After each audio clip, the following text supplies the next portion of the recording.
Hello children, हम लोग replication start कर चुके थे। आज sequence wise steps of replication, मतलब 5 मार्क्स का अगर क्वेश्चन आता है स्टेप्स ऑफ रेप्लिकेशन जो कि आता है, उसमें स्टेप वाइज कैसे आपको आंसर लिखना है, वो स्टेप्स मैंने पूरे 6 स्टेप्स लिखे हैं और वो एक्सप्लेन करेंगे आज अपन कि कैसे स्टेप वाइज रेप्लिकेशन का प्रोसेस कंप्लीट होता है। पहला स्टेप मैंने लास्ट अपने क्लास में हल्का सा आपको बताया था, आज फिर से उसको रिपीट करते हुए अपन आगे बढ़ते हैं। सो पहला step, origin of replication. Now चाहे वो एक यूकैरियोट का डीएनए का रेप्लिकेशन हो रहा हो, चाहे वो एक प्रोकैरियोट के डीएनए का रेप्लिकेशन हो रहा हो, किसी का भी हो, उसको उन दोनों में ही डीएनए के सेगमेंट में कुछ खास एरिया है जहां से रेप्लिकेशन का प्रोसेस शुरू होता है। इट इज नॉट कि कहीं से भी हो जाए। It is special parts of DNA जहां से रेप्लिकेशन का प्रोसेस शुरू होता है। उन स्पेशल सेगमेंट्स ऑफ डीएनए को बोलते हैं ori. It is written like this, ori. So DNA में जहां पर भी डबल हेलिक्स में ओरी वाला सेक्शन है, ओरी है, वहां से रेप्लिकेशन का प्रोसेस शुरू होता है। एक और चीज, जिस भी डीएनए में अगर ओरी नहीं है, ओरिजिन ऑफ रेप्लिकेशन वाला सेगमेंट नहीं है, तो वहां पर रेप्लिकेशन नहीं होगा, मतलब उस डीएनए में रेप्लिकेशन नहीं होगा। क्लियर है ये बात? Now origin of replication in bacterial and viral cells. किसी बैक्टीरिया में या किसी वायरस में अगर रेप्लिकेशन होना है तो वो सिंगल ओरिजिन ऑफ रेप्लिकेशन, मतलब क्योंकि लास्ट क्लास में भी बताया था वायरस डीएनए या बैक्टीरिया का DNA is very small compare to any eukaryotic cell का डीएनए। छोटे से डीएनए के सेगमेंट में अगर कॉपी होना है तो उसमें ओरिजिन ऑफ रेप्लिकेशन एक ही जगह से है, स्टार्ट होता है और पूरा डीएनए कॉपी हो जाता है कम टाइम में। वायरस में भी ऐसा ही होता है। तो there is only one origin of replication called as replicon. क्या बोलते हैं उसको? Replicon. And there are number of replicons, ध्यान रखना, इन यूकैरियोटिक डीएनए। जब भी यूकैरियोटिक डीएनए का डबलिंग होता है, कॉपिंग होती है, तो देयर आर नंबर, क्योंकि इतना लंबा डीएनए है और वो हम बता चुके कितना लंबा डीएनए है। तो अगर एक जगह ओरी होगा तो बहुत समय लगेगा कॉपी करने में, जबकि सेल डिवीजन के बाद सेल को डिवाइड होना है, तैयारी करना है, फटाफट सेल डिवाइड होती है बाय माइटोसिस। तो उस वक्त ओरिजिन ऑफ रेप्लिकेशन अगर बहुत सारे हैं, किसमें? यूकैरियोटिक सेल में, तो ओरिजिन ऑफ रेप्लिकेशन बहुत सारे होने की वजह से फास्ट कॉपी हो जाता है। ठीक है? सो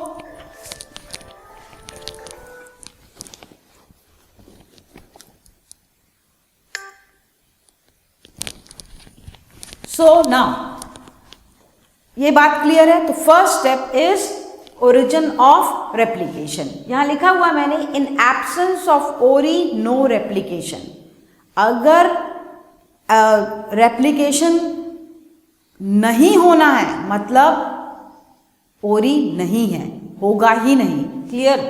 नेक्स्ट स्टेप यहां से हम शुरू करते हैं आज, एक्टिवेशन ऑफ डीऑक्सीराइबोन्यूक्लियोटाइड्स। अब आपको मैं एक चीज बता दूं, एक सेल में ये प्रोसेस हो रहा है इनसाइड द न्यूक्लियस, मतलब डीएनए की जो कॉपीइंग है वो it is present inside the nucleus, and nucleus का cytoplasm is called as nucleoplasm. क्या बोलते हैं इसको? न्यूक्लियोप्लाज्म। न्यूक्लियोप्लाज्म में बहुत सारे क्या हैं? क्या डीएनए किससे बनता है? डीएनए के सिंगल यूनिट क्या है? We know, deoxyribonucleotides. और वो 4 टाइप्स के होते हैं। कितने टाइप्स के होते हैं वो? 4 टाइप्स के डीऑक्सीराइबोन्यूक्लियोटाइड्स। कौन से? एक adenine, all the basis they form the deoxyribonucleotides. तो वो 4 टाइप के डीऑक्सीराइबो न्यूक्लियोटाइड्स हैं और वो कौन से हैं? DAMP deoxyribo nucleotides, GMP that is AMP adenosine monophosphate deoxy ribo nucleotide, कौन सा? Guanosine monophosphate, deoxy guanosine monophosphate, deoxy cytidine monophosphate and deoxy thymidine monophosphate. तो 4 टाइप के न्यूक्लियोटाइड्स हैं। कौन से?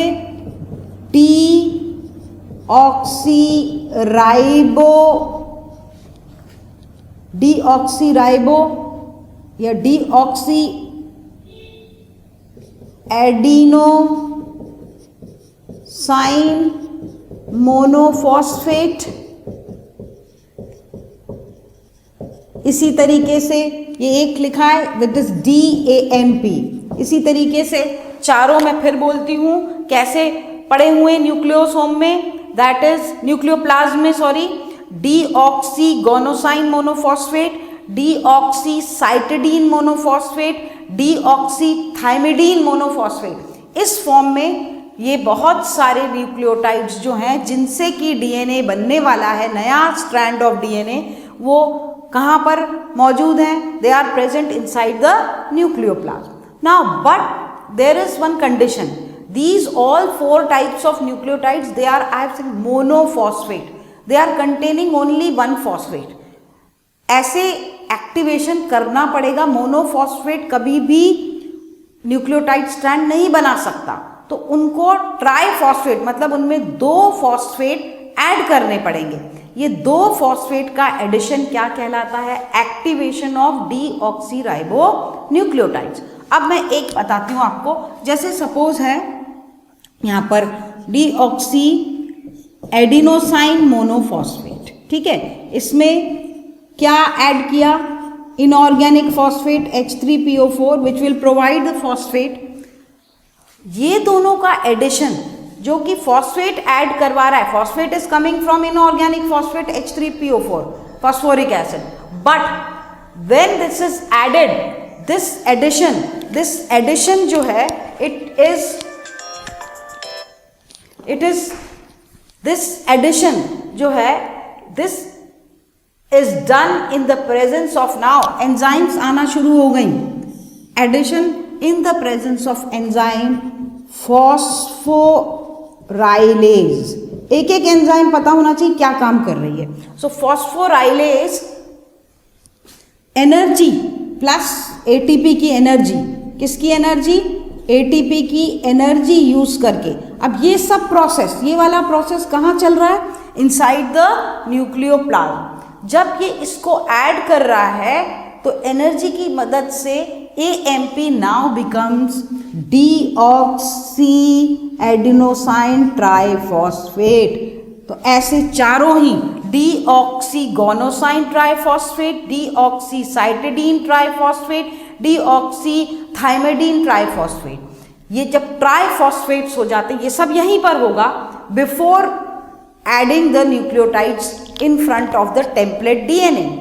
तो एक्टिवेशन ऑफ डीऑक्सीराइबो न्यूक्लियोटाइड सबको क्लियर है। सेकेंड स्टेप मतलब मोनोफॉस्फेट को ट्राइफॉस्फेट में बदलना, विच इज एनर्जी वाला न्यूक्लियोटाइड। नाउ इसके पहले भी मैं बता चुकी हूँ, क्वेश्चन आता है 12th में, द डीऑक्सी एडिनोसाइन ट्राइफॉस्फेट जब हो जाता है तो इट सर्व्स डुअल पर्पस, 2 काम करता है।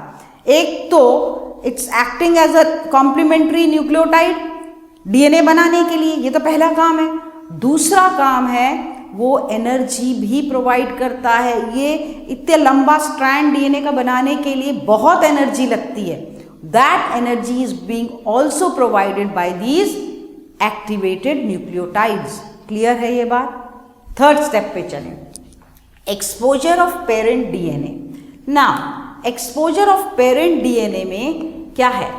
देखो यहाँ पर मैं आपको यहाँ पर बताऊँ, ये मैंने ड्रॉ किया हुआ है, ये जस्ट ये वाला part I have drawn this DNA का स्ट्रैंड, देखा ये, ये डीएनए का स्ट्रैंड बना हुआ है। कहीं भी जब भी रेप्लिकेशन होता है डीएनए का स्ट्रैंड हेलिकली कॉइल्ड है। ओरी जहाँ पर है वहाँ से ये ओपन होता है। जब ओपन होता है तो एक्चुअल में ये इस साइड भी एक्सटेंडेड है, ये लूप ऐसा, पर फॉर ईज मैंने ऐसा आधा हर बुक में आपको बताते हैं। So this form a replication, this formation in the form of fork is called as replication fork। क्या बोलते हैं? replication fork।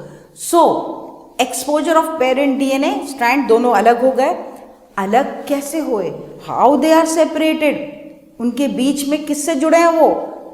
Hydrogen bonds. You remember double and triple hydrogen bonds. So hydrogen bonds को break किया जाता है। These bonds are destroyed. Enzyme number 2 important जो आएगी phosphorylase अब आ रही है फॉर एक्सपोजर, हेलिकेज। कौन सी एंजाइम है? हेलिकेज, और ऑल्सो कॉल्ड एज अनवाइंडेज। सो हेलिकेज ऑल्सो कॉल्ड एज अनवाइंडेज। वो इनके बीच के जो डबल और ट्रिपल बॉन्ड हैं उनको ब्रेक करती जाती है और ये खुलता जाता है। डीएनए के स्ट्रैंड ओपन होते जाते हैं। ठीक है। सो एक्सपोज हो गया पेरेंट स्ट्रैंड। अब क्या होता है? सपोज ये ऐसा कॉइलिंग है, अब ये खुल गया, ऐसा 2 स्ट्रैंड्स खुल गए, तो जो आगे का वो है, जो आगे है, यानी जैसे आगे जाते जाएंगे वो क्लास में हूँ, वो आपको क्या होता जाएगा, यहाँ पर स्ट्रेस बनता जाएगा। जैसे ये ऐसा खुला, तो जैसे जैसे आगे खुलते जाएंगे बॉन्ड्स ब्रेक होते जाएंगे हाइड्रोजन के, ये जो कॉइलिंग है वो उलझने के चांसेस होते हैं, टेंशन हो जाता है क्रिएट। प्लस आप देखो जब किसी के टेंडेंसी ऐसे रहने की हेलिकली और उसको खोल दो, आप किसी रस्सी में भी ट्राई करेंगे तो बार बार वो उसी जगह पे मुड़ने की कोशिश करेगा। सो वो स्ट्रैंड्स खुले रहें, उसके लिए दोनों स्ट्रैंड्स पे कौन सी चीज लगेगी? SSBPs। कौन सी चीज लगेगी? I will write here SSBPs, यानी सिंगल स्ट्रैंडेड बाइंडिंग, ये सब नाम जरूरी हैं, प्रोटीन्स। ठीक है। जब रेप्लिकेशन का प्रोसेस लिखें तो ईच एंड एवरी एंजाइम जो मैं ब्लॉक कर रही हूँ सब इंपॉर्टेंट है। सो यहाँ पर क्या आके लग जाएंगे? Single stranded binding proteins. ठीक है। यहाँ पर खोलने के लिए, हाइड्रोजन बॉन्ड तोड़ने के लिए कौन सी एंजाइम है? हेलिकेज। ठीक है। तो खोलती हुई जाएगी बॉन्ड और ये इनको थामे रहेंगे स्ट्रैंड्स को, ताकि स्ट्रैंड्स वापस ये नहीं हों। प्लस जब ये खुल रही है एक साइड से तो क्या होगा? पीछे की साइड से फिर से उलझने के, वापस मुड़ने के और कॉइलिंग रिकॉइलिंग होने के चांसेस हैं। वो कॉइलिंग और रिकॉइलिंग डीएनए की बचाने के लिए one more enzyme helps here, that is topo, I'll write here the enzyme topoisomerases. So next enzyme जो कि रेप्लिकेशन फोर्क जिस तरफ से बढ़ रहा है उसके ऑपोजिट साइड पे due to unwinding, coiling and recoiling का खतरा रहता है, उससे बचने, उस टेंशन से बचने के लिए which enzyme is necessary? Topoisomerase. Clear है इस एंजाइम का काम? Okay. The topoisomerases in case of, देखो यूकैरियोट्स में तो हम टोपोआइसोमरेजेस बोलते हैं, लेकिन इन केस ऑफ प्रोकैरियोट्स, तो इन case of prokaryotes, in case of prokaryotes उसको क्या बोलेंगे? DNA gyrase. वही एंजाइम को प्रोकैरियोट्स में, मतलब टोपोआइसोमरेज को प्रोकैरियोट्स में क्या बोलते हैं? DNA gyrase. क्लियर है ये बात? So it is called as DNA gyrase. So exposure of parent DNA strand requires helicase, also called as unwindase, जो हाइड्रोजन बॉन्ड को ब्रेक करके स्ट्रैंड्स को खोलता जाएगा. डबल हेलिकल कॉइलिंग है, उनको खोलना. फिर that induces what? Replication fork का formation. When these two strands open, there is a tendency to coil again. So to keep them stable, उनको सीधा रखना है क्योंकि उनके अगेंस्ट में बनेंगे कॉम्प्लीमेंट्री डीएनए नए वाले. तो वो करने के लिए which proteins are required? SSBPs, that is single stranded binding proteins. Clear? Because helicase is breaking the hydrogen bonds, उसके पीछे वाले साइड का जो हेलिक्स है उसमें रिकॉइलिंग का खतरा होता है. And to save that, tension से बचने के लिए which enzyme is responsible? Topoisomerases, which is also called as DNA gyrase in case of prokaryotes. Clear है? In case of prokaryotes. So exposure of parent DNA का strand, DNA जो है वो खुल गया है और अब नए नए न्यूक्लियोटाइड्स आके लगने वाले हैं. सो देखिए नेक्स्ट स्टेप अपना क्या है? Base pairing. तो अब यहां पर जो टेम्पलेट स्ट्रैंड है, मैं आपको याद दिला दूं, डीएनए पॉलीमरेज 3 रेप्लिकेशन के लिए इंपॉर्टेंट है in case of prokaryotes. Prokaryotes में कौन सी एंजाइम? DNA polymerase 3. ध्यान रखना, डीएनए पॉलीमरेज 1, 2, 3 तीनों टाइप की मिलती हैं इन प्रोकैरियोट्स और अलग अलग काम है जो मैं स्टेप पे बताती जाऊंगी. In eukaryotes DNA polymerase alpha, beta, gamma, delta, eta, ये इस टाइप की मिलती हैं 5, जो कि अलग अलग कामों के लिए रिस्पॉन्सिबल है. मतलब कुछ रेप्लिकेशन में हेल्प करती हैं, कुछ प्रूफ रीडिंग में हेल्प करती हैं, कुछ जॉइनिंग में हेल्प करती हैं. सो अलग अलग. लेकिन main enzyme in prokaryotes for making a new complementary strand is DNA polymerase 3. So base pairing के लिए डीएनए पॉलीमरेज 3 काम आएगी.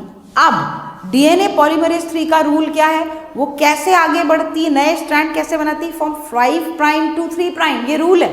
तो अब यहां पर पोलैरिटी है 3 to 5, तो कैसे बनना शुरू होगा? This and will be 5 prime and arrow मतलब एस इस तरफ बढ़ेगा, क्योंकि रूल क्या कहता है? एंजाइम. लेकिन डीएनए पॉलीमरेज कितनी भी यहां पर अटैच हो जाए, नया कॉम्प्लीमेंट्री स्ट्रैंड नहीं बना सकती जब तक के लिए एक छोटा कुछ न्यूक्लियोटाइड्स वाला आरएनए प्राइमर नहीं लगता. तो सबसे स्टार्टिंग में to start the formation of a new strand what is required? RNA primer. ठीक है? सो दिस आरएनए प्राइमर, फिर आरएनए प्राइमर जो है उसके बाद क्या शुरू हो जाता है? डीएनए के स्ट्रैंड्स का एक एक न्यूक्लियोटाइड का आके अटैच होके लगना शुरू हो जाता है. ध्यान रहे 5 प्राइम एंड से 3 प्राइम एंड की तरफ जो है वो स्ट्रैंड बनेगा by the help of DNA polymerase, नया strand, complementary strand. Template strand अगर पोलैरिटी 3 प्राइम टू 5 है तो ध्यान रखना, बहुत इंपॉर्टेंट पॉइंट है, कॉम्प्लीमेंट्री स्ट्रैंड जो रहेगा वो कंटिन्यूअसली बनेगा. It will be a continuous strand. मतलब डीएनए की पोलैरिटी अगर 3 प्राइम टू 5 प्राइम है तो उसके अगेंस्ट जो स्ट्रैंड बनेगा it will always be a continuous type. लगातार न्यूक्लियोटाइड लगते जाएंगे इस डायरेक्शन में. ठीक है? लेकिन अगर पोलैरिटी 5 प्राइम टू 3 प्राइम है, हमेशा रेप्लिकेशन कैसे जा रहा है? इस डायरेक्शन में. कैसे जा रहा है? इस डायरेक्शन में रेप्लिकेशन जाता है. तो 5 प्राइम टू 3 प्राइम अगर एंड है तो ध्यान रखना उसके अगेंस्ट जो भी नया डीएनए स्ट्रैंड बनेगा it will always be a lagging strand, मतलब छोटे छोटे सेगमेंट्स में ही बनेगा. और डायरेक्शन, क्योंकि डीएनए पॉलीमरेज कैसे मूव करेगी? 5 प्राइम टू 3 प्राइम एंड, तो छोटे छोटे सेगमेंट्स 5 प्राइम टू 3 प्राइम. ये छोटे छोटे सेगमेंट्स में, और डायरेक्शन कैसा रहेगा, इधर की तरफ। So it will be a lagging strand. क्यों कहलाएगा लैगिंग स्ट्रैंड? क्योंकि छोटे छोटे सेगमेंट्स में ही जो डीएनए, कॉम्प्लीमेंट्री डीएनए बनेगा, फिर बाद में वो सारे सेगमेंट्स जोड़ दिए जाएंगे। अब क्योंकि छोटे छोटे डीएनए के सेगमेंट्स बनते हैं, इसलिए हर बार एक क्या लगेगा, आरएनए प्राइमर। हर बार to start a new DNA strand, DNA polymerase will require a new RNA primer. So lagging strand में बहुत सारे आरएनए प्राइमर लगते हैं। ऐसे छोटे छोटे सेगमेंट्स का नाम रखा गया ओकाजाकी फ्रैगमेंट। क्या रखा गया इनका नाम? Okazaki fragment. क्यों? क्योंकि जो साइंटिस्ट थे जिन्होंने फाइंड आउट किया था, रेजी ओकाजाकी, उनके नाम पे ये छोटे छोटे सेगमेंट्स का नाम रखा गया। बाद में ये प्राइमर्स हटा के और ज्वाइन कर दिया जाता है, तो एक स्ट्रैंड बन जाता है लास्ट में। लेकिन ऐसे ही बनते, मैंने आपको लास्ट क्लास में ये बताया था, क्वेश्चन आता है कि why not both the strands में कंटिन्यूसली बन जाए, why one is lagging, why one is leading? Because lot of energy is required for making a complementary strand. Because of this, one is always continuous and other is, और anti parallel चलता है हमेशा। एक का direction इधर है, दूसरे का डायरेक्शन हमेशा उसके ऑपोजिट रहेगा। So because of this large requirement of energy, one strand कौन से वाली पोलैरिटी के अगेंस्ट बनेगा? 5 प्राइम टू 3 प्राइम के अगेंस्ट जो बनता है, मतलब template is 5 prime to 3 prime, वो कैसा बनेगा? हमेशा छोटे छोटे फ्रैगमेंट्स में ही बनेगा, ओकाजाकी फ्रैगमेंट्स में, और फिर वो ज्वाइन कर देंगे टू कंजर्व एनर्जी। नहीं तो एनर्जी नहीं रहेगी तो एक साथ रेप्लिकेशन अच्छे से पॉसिबल नहीं है, कम टाइम में रेप्लिकेशन पॉसिबल नहीं होगा। क्लियर है? So this was base pairing, and for base pairing यहाँ पर नए नए न्यूक्लियोटाइड्स आने, जो भी ऑपोजिट न्यूक्लियोटाइड, ए के सामने टी, जी के सामने सी, वो न्यूक्लियोटाइड्स पहले से ही बने रखे हैं, हमने ट्राइफॉस्फेट करके रखा है कि नहीं करके रखा, तो वो यहाँ पर आके ज्वाइन होने लगते हैं। अब जब ज्वाइन होते हैं तो जो ट्राइफॉस्फेट हैं वो उनमें से जो एनर्जी है, उनके जो लास्ट 2 फॉस्फेट्स वाली एनर्जी है, यानी लास्ट 2 फॉस्फेट्स वाली एनर्जी यूज कर ली जाती है इन ज्वाइनिंग। ठीक है, तो वो जो एनर्जी यूज कर ली जाती है उसके लिए भी, इस प्रोसेस के लिए भी एंजाइम लगती है। So for base pairing also enzymes are required, and that enzyme removes 2 phosphate, और वो बोलते हैं पायरोफॉस्फेटेज। एंजाइम को क्या बोलते हैं? पायरोफॉस्फेटेज।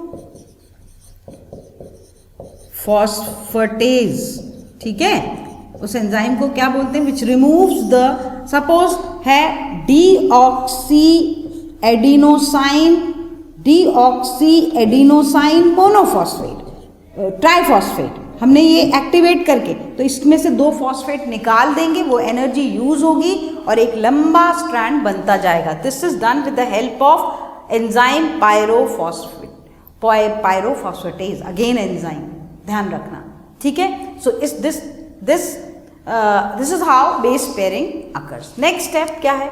न्यू स्ट्रैंड फॉर्मेशन, जो कि मैंने पहले ही बता दिया। New strand formation, continuous leading strand, discontinuous lagging strand, segments में होता है, ओकाजाकी फ्रेगमेंट्स होते हैं, चाहे वो लीडिंग स्ट्रैंड हो चाहे लैगिंग स्ट्रैंड हो, दोनों के लिए ये डीएनए पॉलीमरेज डायरेक्टली न्यूक्लियोटाइड्स नहीं बना सकती, लगा सकती, जब तक कि आरएनए प्राइमर नहीं शुरुआत कर देता। So RNA primer is always required to start the new strand of DNA, nucleotides को एक के बाद एक लगाने के लिए। न्यूक्लियोटाइड्स एक के बाद एक लग जाते हैं, लेकिन वो एक से एक एडजेसेंट साइड वाले से जुड़ते कैसे हैं? 2 फॉस्फेट निकाल दिए गए यहाँ पर, तो एक फॉस्फेट बचा, ठीक है, and that forms phosphodiester bond. कौन सा? आपको याद होगा जब मैंने डीएनए का स्ट्रक्चर बताया था कि 2 साइड के एडजेसेंट, दोनों स्ट्रैंड के साइड एक के बाद एक के जुड़े कैसे हैं? By phosphodiester bond. तो जब ATP, that is deoxy adenosine triphosphate. Deoxy बाद वाले, सपोज बाद वाला है गोनोसाइन ट्राइफॉस्फेट से जुड़ रहा है, तो दोनों के बीच कौन सा बॉन्ड बनता है? फॉस्फोडाइएस्टर बॉन्ड, जिसमें कि ट्राइफॉस्फेट से 2 फॉस्फेट निकाल लिए जाते हैं with the help of enzyme pyrophosphatase, और फिर फॉस्फोडाइएस्टर बॉन्ड बन जाता है और जुड़ जाते हैं। इसी तरीके से पूरी लेंथ ऑफ नए कॉम्प्लीमेंट्री स्ट्रैंड की जोड़ दी जाती है। ठीक है, so that is base pairing and new strand formation. ठीक है, next proofreading and difference between leading and lagging important है, आता है तो वो और क्लियर हो जाएगा replication. Will continue in our next second part of replication. ठीक है, टिल देन थैंक यू।